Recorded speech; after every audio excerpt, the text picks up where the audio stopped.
Air quality in the Flathead remains good to moderate, but in Missoula, a combination of stable weather conditions and increased smoke created unhealthy air quality. KAJ's Russ Thomas has more. A noticeable decrease in air quality is not the norm for western Montana in early November, but that's exactly what kept Missoula City County Air Quality Specialist Sarah Cofield busy this weekend. Typically, when we do call air alerts, it's usually around Christmas when the days are super short and cold and everything's snow covered and we have all the conditions right for super stagnant air. However, the combination of a strong ridge of high pressure encompassing the northern Rockies combined with an increasingly lower sun angle has left the region with a cold pool of heavy air weighing down on the valley floors. That cold, heavy air is collecting our pollutants.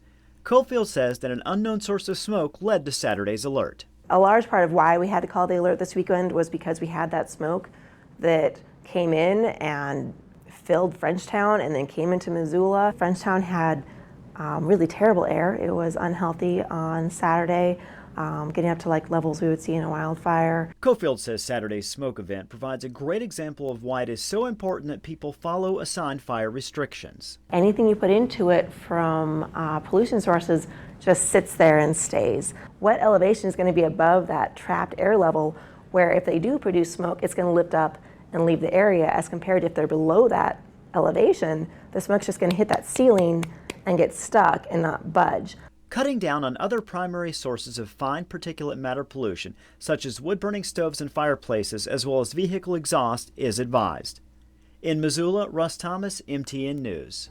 It does appear the inversion will break on Wednesday with an increase in winds across the region.